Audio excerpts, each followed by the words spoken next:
حضرت ابو ہریرہ رضی اللہ تعالیٰ عنہم سے روایت ہے کہ نبی پاک صلی اللہ علیہ وآلہ وسلم کے دور مبارک میں ایک مرتبہ یوں ہوا کہ ایک اللہ والے جب اپنے گھر پہنچے، غالباً وہ کسی سفر میں تھے یعنی کہیں گئے ہوئے تھے۔ جب وہ اپنے گھر آئے اور انہوں نے گھر میں اہل خانہ کا حال دیکھا، یعنی فقر و فاقہ کا عالم تھا اور گھر میں کچھ کھانے کو نہیں تھا، تو ان کی دوڑ کہاں تک تھی؟ اللہ تک۔ وہ اللہ سے مانگنے کے لیے، مدد مانگنے کے لیے جنگل کی طرف چلے گئے تاکہ اللہ پاک کی عبادت کریں اور اللہ پاک سے اپنا حال بیان کریں۔ پھر ایسا ہوا تو ان کی بیوی نے جب یہ دیکھا کہ میرے خاوند اللہ سے مانگنے کے لیے گئے ہیں، تو ہمیں تو تب یقین آتا ہے جب ہم جا کر ہوٹل پہ پیسے دے دیں یا کوئی چیز آرڈر کر دیں کہ اب کھانا آ جائے گا، لیکن ان کی بیوی کا مضبوط یقین دیکھیں کہ انہیں یقین تھا کہ اللہ پاک ہماری ضرور سنیں گے۔ انہوں نے اٹھ کر تیاری کرنا شروع کر دی۔ تیاری کیا کی؟ انہوں نے آٹا پیسنے کے لیے چکی کو درست کیا، کیونکہ اس وقت اناج کو ہاتھ کی چکی پر پیسا جاتا تھا، اور ساتھ ہی ساتھ تندور میں روٹیاں لگانے کے لیے آگ جلائی، اسے گرم کرنا شروع کر دیا، اور ان دونوں کاموں کو کرنے کے بعد انہوں نے اللہ پاک سے دعا بھی کی۔ اب وہ اتنے میں ہی دیکھتی ہیں کہ جب چکی کو دیکھا تو اس کے ارد گرد وہ جو جگہ ہوتی ہے جہاں پر اکٹھا ہوتا ہے آٹا، جسے بھر بھی کہتے ہیں یا گرانڈ بھی کہتے ہیں، اس جگہ پر آٹا تھا۔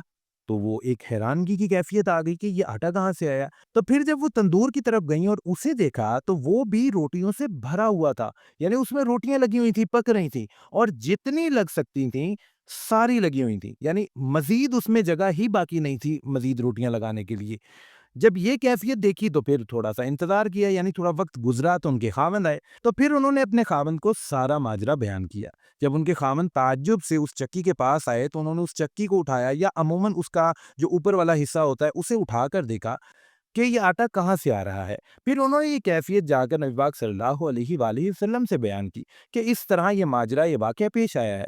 پیارے آقا نے فرمایا، جس کا مفہوم ہے کہ اگر تم تعجب میں اس چکی کو نہ اٹھاتے تو وہ جو آٹا نکل رہا تھا وہ قیامت تک یوں ہی نکلتا رہتا۔ یہ تھی اللہ تعالیٰ پر یقین کی طاقت۔ پیارے مسلمانوں، آج ہمیں بہت بڑی بڑی سفارشیں چاہیے۔ آج ہم کہتے ہیں رشوت کے بغیر کام نہیں چلتا، آج ہم کہتے ہیں کہ بھائی بے ایمانی کے ذریعے جو ہے نا وہ کام چل سکتا ہے، اس کے علاوہ کوئی راستہ نہیں ہے۔ آج ہم کہتے ہیں بھائی گانوں کے بغیر ہمارا گزارا نہیں ہے۔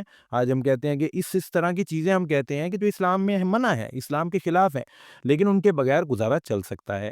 اللہ پاک نے اس دنیا کو، اس زندگی کو ڈیزائن کیا ہے، اور اس ڈیزائن کا وہ جو فطری ایک ہم کہتے ہیں ایک ٹیمپلیٹ ہے جس کے ذریعے وہ ڈیزائن پورا ہوتا ہے، وہ چلتا ہے، وہ صحیح طرح سے کام کر سکتا ہے، وہ دین اسلام ہے۔ دین اسلام وہ کوڈ ہے لائف کا، وہ ضابطہ ہے جس پر چلتے ہوئے ہم اپنی زندگی بالکل درست طریقے سے گزار سکتے ہیں۔ اللہ پاک ہم سب کے حامی و ناصر ہوں۔ آمین ثم آمین۔